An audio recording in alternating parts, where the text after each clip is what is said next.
पति की गर्लफ्रेंड। सुहानी एक मध्यम वर्गीय परिवार से थी जिसने अपने स्नातक की पढ़ाई पूरी कर ली थी और अब वो अपने घर पर ही छोटे बच्चों को ट्यूशन पढ़ाती थी। सुहानी का रंग गोरा था और वह दिखने में बिल्कुल गुड़िया की तरह थी। सुहानी के माता पिता उसकी शादी के लिए एक अच्छे लड़के की तलाश कर रहे थे। तभी सुहानी के मामा एक लड़के के बारे में बताते हैं। वो कहते हैं कि लड़का का नाम अभिनव है। वह किसी कंपनी में मैनेजर के पद पर है और महीने के 90,000 कमाता है। सुहानी के माता पिता ने लड़के की फ़ोटो देखी तो उन्हें लड़का पसंद आ गया। जब सुहानी की मां ने सुहानी को लड़के की तस्वीर दिखाई तो सुहानी ने कहा, जब आप दोनों को लड़का पसंद है तो मुझे भी पसंद है। अब लड़का और लड़की वालों के परिवार ने मिलकर शादी की तारीख तय कर दी। सुहानी के माता पिता बहुत खुश थे कि उनकी बेटी की शादी एक अच्छे घर में हो रही है। पूरे धूमधाम से सुहानी की शादी हो गई। अब सुहानी अपने बचपन के घर को छोड़कर एक नए घर चली गई।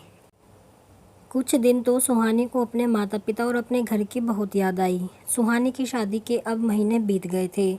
अब उसके पति अभिनव पहले जैसा व्यवहार सुहानी के साथ नहीं करता था। सुहानी से वो चिड़ा सा रहता था।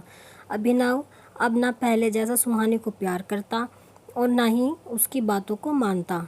सुहानी को समझ नहीं आ रहा था कि वो क्या करे। वो बस रोकर अपने दर्द को कम करने की कोशिश करती। एक दिन सुहानी को पता चला कि अभिनव सिगरेट पीने के बहाने छत पे जाता और किसी लड़की से बातें करता है।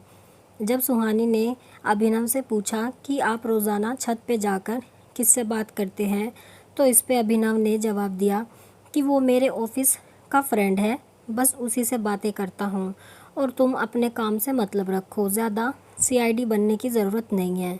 होली का दिन था। अभिनव के कुछ दोस्त उसके घर आए थे। सभी ने घर पर पार्टी किया।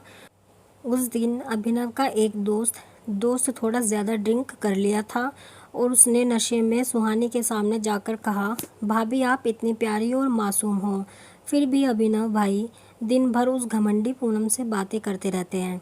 लगता है कि आप अभिनव भाई का सही से ख्याल नहीं रखते। ये सुनकर सुहानी का शक अब हकीकत बन चुका था। अगली सुबह जब सुहानी ने अभिनव से पूछा कि ये पूनम कौन है और क्या लगती है आपकी? अभिनव, मैं तुम्हें क्यों बताऊं? सुहानी, मैं बीवी हूं आपकी। अभिनव, देखो तुमसे पहले वो मेरी लाइफ में आई। सुहानी, तो फिर मुझसे शादी क्यों किया? अभिनव, बस तुम अच्छी लगी इसलिए शादी कर लिया। सुहानी, अब तुम देखना मैं उस कामिनी लड़की को कैसे सबक सिखाती हूँ।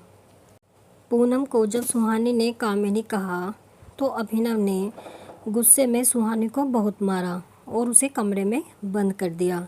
सुहानी की सास को सब पता था, फिर भी वह अपने बेटे के सामने एक शब्द भी नहीं बोलती थी। शाम को जब अभिनव आया तब उसने रूम का दरवाज़ा खोला। उस दिन सुहानी की तबीयत खराब हो गई, फिर भी उसी हालत में उसने खाना बनाया। सुहानी ये सारी बातें अपनी माँ को बताना चाहती थी, लेकिन चाह कर भी वह नहीं बता पा रही थी, क्योंकि वह जानती थी कि अगर उसके माता पिता को ये सब पता चलेगा तो वह परेशान हो जाएंगे। अभिनव अब सुहानी के साथ नौकरानी जैसा व्यवहार करने लगा। छोटी छोटी बातों पे उसे मारता। सुहानी अब धीरे धीरे डिप्रेशन का शिकार होने लगी। उसके दिमाग में गलत ख्याल आने लगे। अब न वो समय पे खाना खाती और न ही किसी से बात करती। आखिरकार एक दिन सुहानी ने रूम में फांसी लगाकर आत्महत्या कर ली। सुहानी ने आत्महत्या का कारण किसी को नहीं बताया, लेकिन उसकी सास को पता था कि सुहानी ने आत्महत्या क्यों की है। दूसरी तरफ सुहानी के माता पिता का रो रो कर बुरा हाल हो गया। सुहानी की मां ने पुलिस को आत्महत्या का कारण उसके ससुराल वालों को बताया। पुलिस अभिनव और उसके माता पिता को ले गई, लेकिन पैसों के दम पर कुछ ही दिनों में अभिनव और उसके माता पिता जेल से छूट गए। जीवन में अक्सर अच्छा दिखने वाला इंसान अच्छा नहीं होता। उसके अंदर कहीं ना कहीं बुराई छुपी होती है और वही बुराई किसी की ज़िंदगी को बर्बाद कर देती है। कुछ ऐसा ही सुहानी के साथ हुआ। आप कमेंट में ज़रूर बताएं कि आपको ये कहानी कैसी लगी है, आपके विचार क्या हैं कहानी के बारे में। अगर आपको कहानी पसंद आई है, वीडियो को लाइक करें, शेयर करें, कमेंट करें और चैनल को सब्सक्राइब करें ऐसी ही कहानियों के लिए।